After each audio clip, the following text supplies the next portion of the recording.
The Trump administration signs its first trade deal with Britain, but does that mean more will follow? This is Macro Matters, and we're talking trade deals. This week, the UK became the first country to sign one with the US since the Trump administration imposed tariffs on almost the entire world, but it seems limited in scope. Tariffs on British cars and steel will be lowered, but a baseline 10% duty stays in place. Gregory Daco is chief economist at Parthenon. Gregory, President Trump seemed keen to spin this agreement as evidence his tariff policy has achieved something.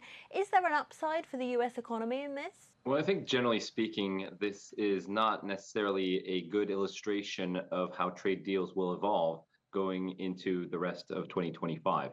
The reason being that the US actually imports very little merchandise goods from the UK, about 2% of its total imports, and that the US actually runs a trade surplus vis-a-vis the UK. So I don't think that's necessarily the best template when it comes to deals. What is very interesting, though, is that there is this baseline 10% tariff that remains in place, but that there was a lot of attention devoted to non-tariff barriers. And that's generally a positive thing if we're able around the world to lower some of these non-tariff barriers and allow greater access of trade around the world. Does it show then that the US administration is willing to be flexible with other trading partners, perhaps more so than they thought? I think it shows two things. One, the average effective rate of tariff around the world is going to remain higher than it has been, and that it certainly was back in 2024. But two, also there is a desire to exempt and exclude some traded goods from these tariffs. Imposing quotas under which there would be no tariffs or limited tariffs is one example of how the administration is moving forward. And we know that the US administration is also looking to ease some of the tariff rates that are currently imposed on China. Well, the Treasury Secretary Scott Bessent meets Chinese counterparts tomorrow in Geneva. Earlier today, President Trump said he thought 80% tariffs on China were about right. That's down from 145. But if we're talking about that kind of level, there would still be huge disruption to trade, wouldn't there? That's right. There currently is essentially an embargo on trade between the US and China, not just because the US is currently imposing a cumulative 145% tariff on imports from China, but also because China has retaliated with about 125% tariffs on US exports to mainland China. Those two sets of tariffs are leading to an essential freeze in trade flows between the two major trading partners. As we look into potential negotiations, there's going to be a drive to lower the average tariff rate between these two economies back down to something that is more palatable, around maybe 54, 60%.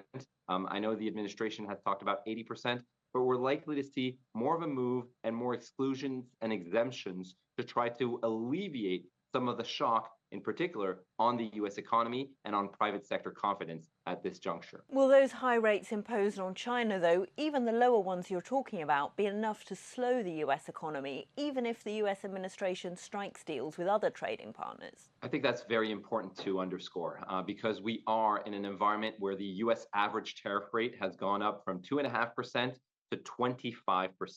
That's the highest average tariff rate since 1909. So we're talking a very high level of tariffs imposed on all US trade. If we are to see a rollback in tariff rates across most economies, I think the likely direction of travel is an environment where we still have relatively elevated tariffs on China, maybe around 40, 50%, and elevated tariffs on everybody else, maybe around 5% by the end of the year. Even in that environment where there's a rollback in duties, you're still going to see the US economy slow from about 2.5% growth to about 0.2% growth in the fourth quarter of this year on a year-over-year basis. So we're going to be flirting with a recession, even if there is a rollback of these tariffs. The Federal Reserve held rates this week, Gregory. Markets still expect further cuts this year, but where does this uncertainty leave the central bank? I think this uncertainty leaves the Fed in a very difficult position because on the one hand, it is tempted to maintain a restrictive monetary policy stance because inflation is about to reaccelerate.